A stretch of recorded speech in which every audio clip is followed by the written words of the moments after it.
terminate them. I already have these two. I don't want them.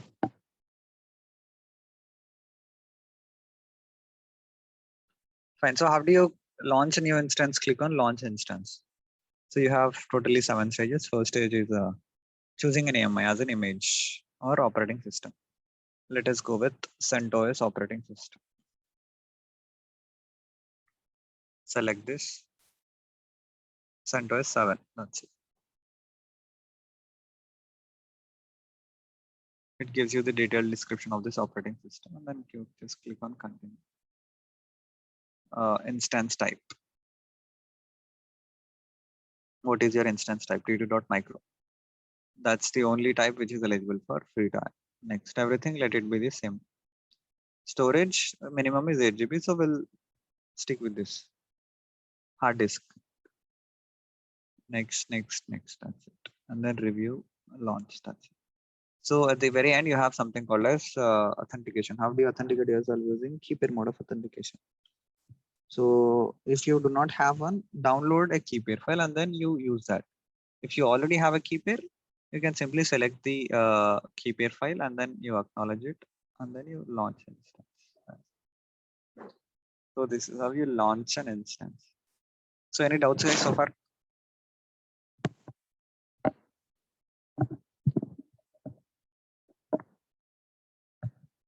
Okay.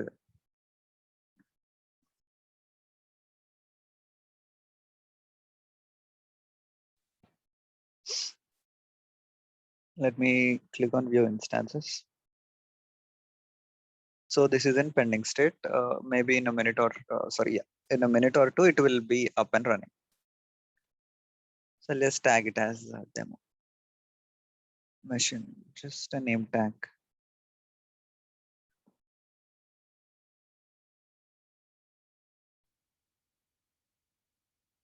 Guys, you are able to hear me? Can anyone give me confirmation? Yes. Okay. Yes, Ed, I guess it's from your end. Try increasing your volume.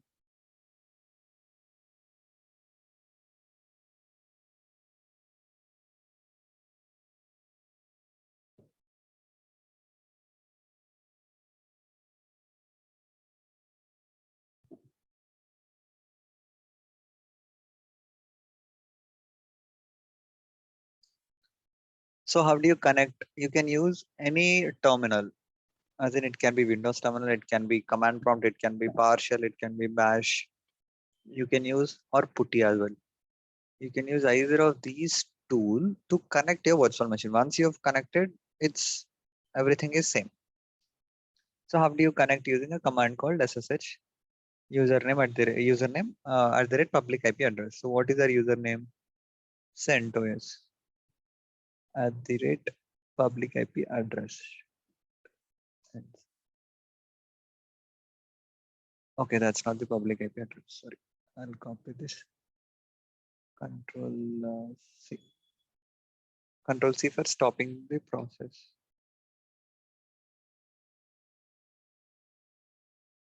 Are you sure you want to continue connecting? Yes. So permission denied. Why?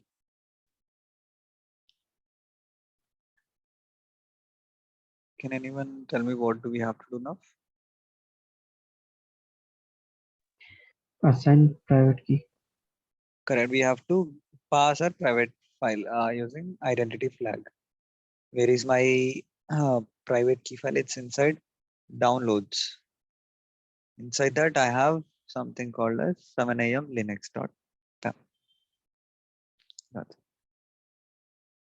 So I've successfully connected to my machine. This is how we create an instance and log into it. So any doubts guys so far? I hope you have all created your account and yeah. Yeah, I have one doubt here. I'm Krishna. Yeah, actually, you're connected with public IP host name, but in the command prompt, it's showing different IP. What is it? It's a private one? Or? Yeah, that's correct. That's the private IP. Okay. See, every machine has 2 IPs. If you want to communicate with the internet, it should have public IP. And for internal communication, it should have private IP. So after you log in into the machine, it shows private IP. Okay. Thank you. this is just you can change this. That's not a problem. This is just for our information centers at the rate private. I'm zooming in, control plus for zooming.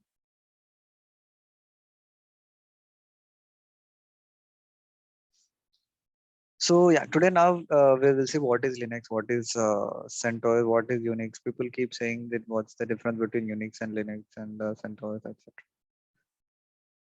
Ubuntu, Debian, what are all these things? We will discuss that.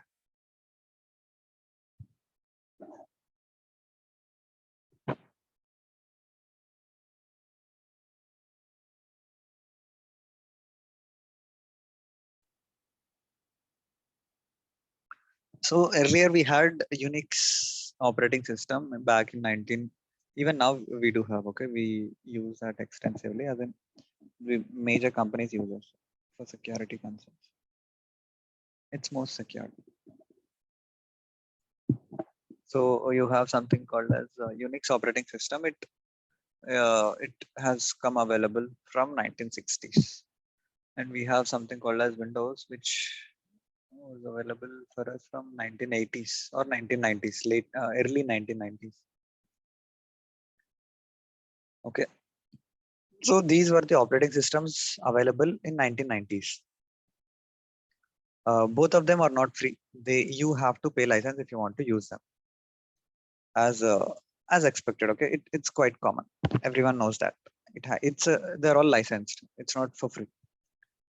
So there was a guy called Linus. What he did, he thought of buying Unix operating system. It was like 5,000 USD dollars. It's close to 3 lakhs. 5,000 nowadays. So back then, $5,000 is like a lot. Even now, it's a lot. Even back then, it was a lot. So what he did was he bought Unix. However, he bought Unix. Okay, and then he has created his own operating system out of Unix. So he took Unix as a reference. He just did not copy paste everything. He has gone through the Unix operating system and he took that as a reference, and then he has created his own operating system and named it with his own name called Linux in 1994. And he made it as open source. That's where the turning point.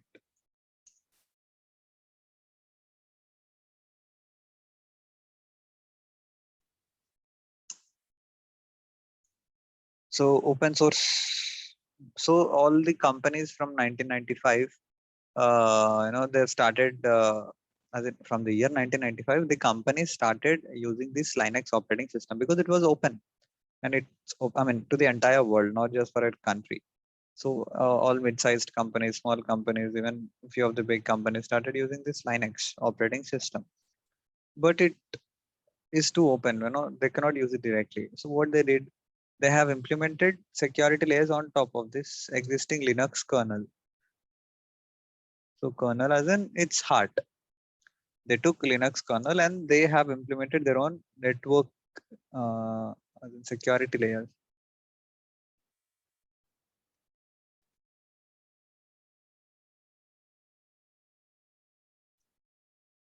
They have implemented their own security layers on top of this Linux kernel.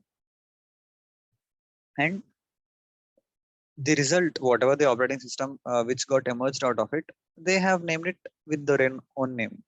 If let's say a Red Hat company has developed this, they have kept it as Red Hat operating system, Red Hat Enterprise Linux operating system.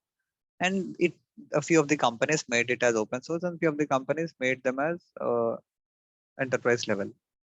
So let's say there are three companies, company A, company B, company C, ABC. A took this Linux kernel and implemented security layers and installed some binaries and packages. And A made that resulting operating system open source so that anyone can use. Whereas company B, they took Linux kernel and they have implemented their own security layers and they have not made it as open source. They have only confined that to their own company. It's up to them because they have designed it. I mean, of course, they took Linux kernel, but they have designed their own security layers. So it's up to their company. And company see what they did. So they took this Linux kernel and they have implemented security layers and it made it as enterprise so that anyone can use, but they have to pay the amount. They have to pay the license fee for using this operating system.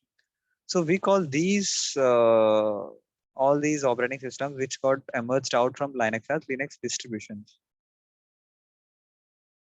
or distro for short. So every company, what they did, they took Linux kernel, they have implemented their own network security layers. All these operating systems, we call it as distributions. So out of we have thousands and thousands of Linux distributions which are available in the market. Many of them are free open source, many of them are enterprise, few of them are confined with the company. So where can you see all the list of Linux distributions? There is a website called distrowatch.com. Here you can get to see all the available Linux distributions. So to extreme right, you can see the distribution based on the ranking wise. If you open some random operating system, as you can see, OS type is Linux. So it is a Linux distribution based on independent. It has its own architecture, desktop. So Arch Linux is an independently developed, optimized Linux distribution targeted at competent Linux users. It uses Pacman, its homegrown package manager, to provide updates to the last software applications with full dependency tracking. Operating on a roll release. 1 minute, guys. Just give me a minute.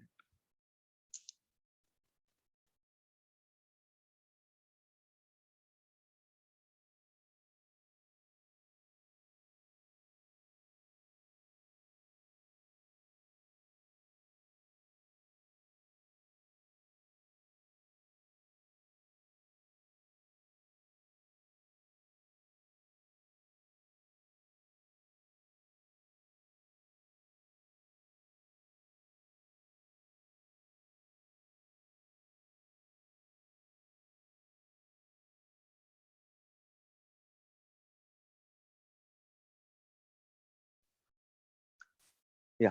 So operating on a rolling release system, Arc can be installed from a CD image or via FTP server. The default install provides a solid base that enables users to create custom installation. In addition, Arc build system provides a way to easily build new packages, modify the configuration, etc.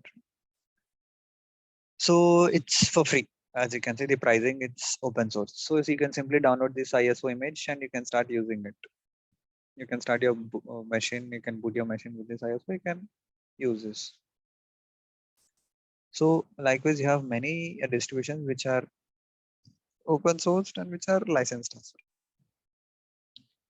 So this is what Linux distribution is. So CentOS, what are the major distributions which are available in the market?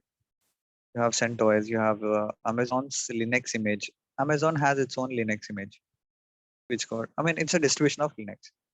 We call it as Amazon Linux image, and CentOS, Ubuntu, Debian, Red Hat Enterprise Linux, Fedora, OpenSUSE. All these things are Linux distribution. Okay.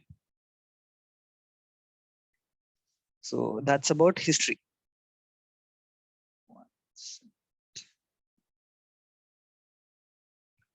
Okay, so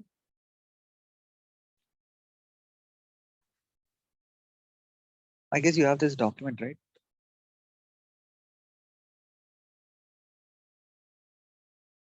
So this tells you, basically it gives you what is stack. So this you can just go through. It's a basic thing. Okay, now AWS account setup. How do you set up the account? Hope you have all done this. And then this you can skip. Yeah, Linux basic. So that's about Linux history. If you do not have this, you can, I'm just sharing this.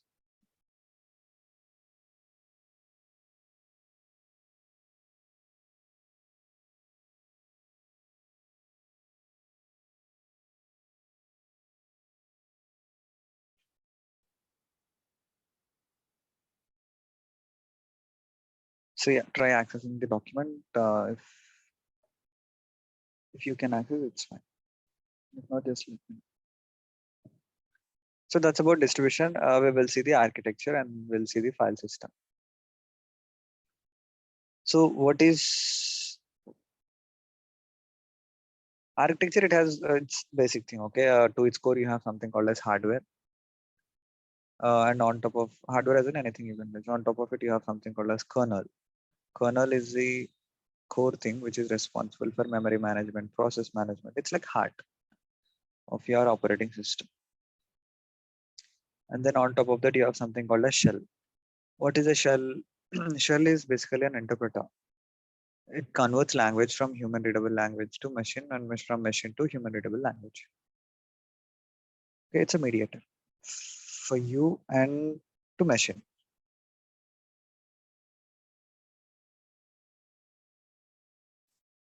So that's about shell.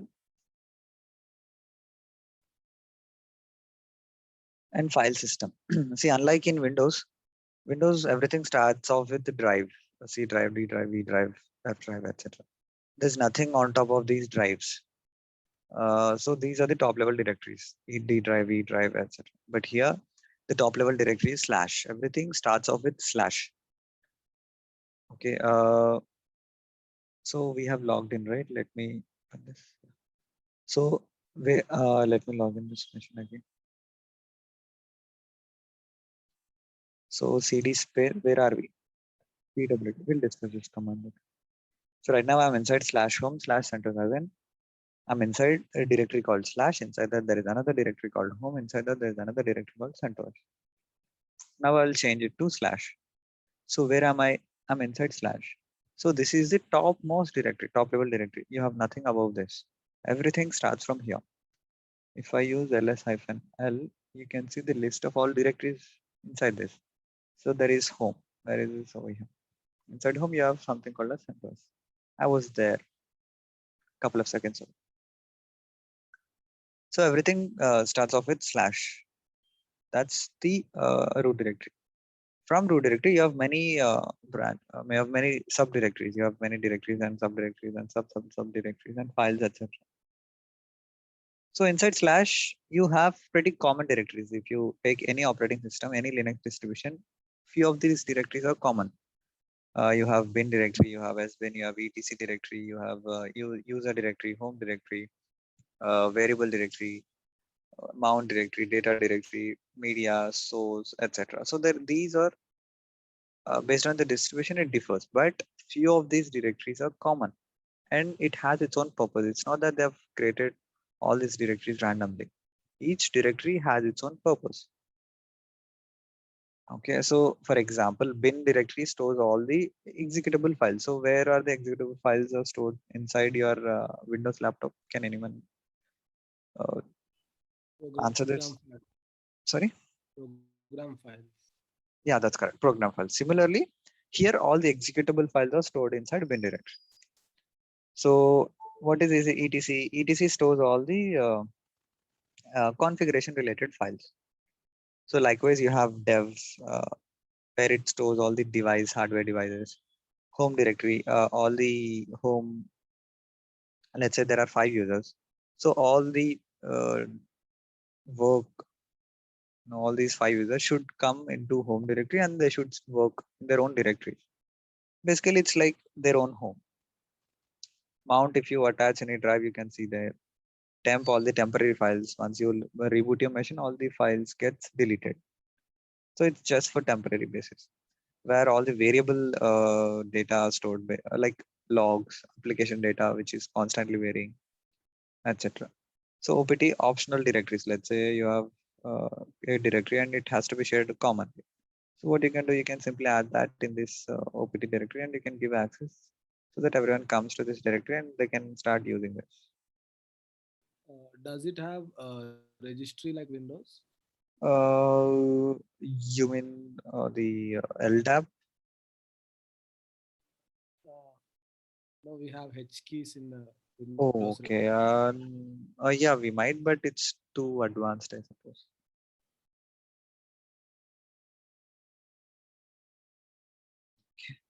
So yeah, that's about file system. Each has its own purpose. It's not that you have to remember, but yeah, it's important for you to remember. Once you start practicing, you'll automatically get to know. Once you're doing DevOps, you'll get to know what directories for what. Okay, so these are the distributions which we have just discussed: CentOS, Ubuntu, Fedora. Few of these distributions are enterprise level. This is free. Debian as well is free, but it's not for beginners. So as in, you have to have some expertise in order to learn that. So say it's not as well open source, etc. So that's about all the basic introduction. Okay, so we will start from here, navigation commands. So any doubts, guys, so far?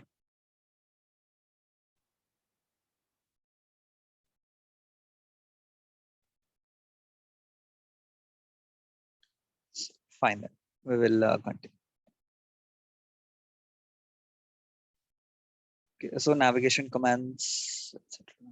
So from tomorrow we will start from here, I guess. So a few of the people are ready to join. So what we'll do is we'll round off all these commands from tomorrow, okay, so that everyone will be on same page. If you have anything else to add, please go ahead, guys. So from tomorrow, our actual session begins.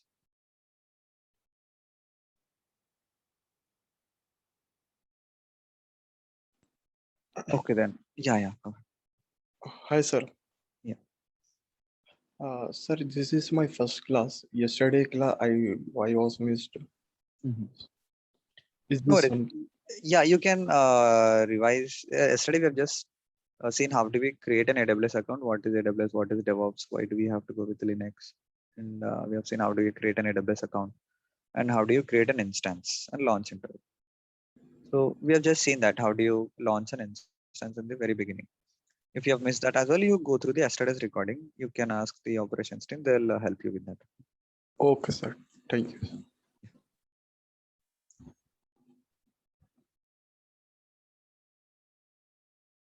Okay, guys. Yeah. Any other doubts? Sir, one query. Today we have DevOps class. I'm Well, not sure. I'm not sure about the timings. You can contact the operations team. Okay. So fine, guys. We'll see you tomorrow.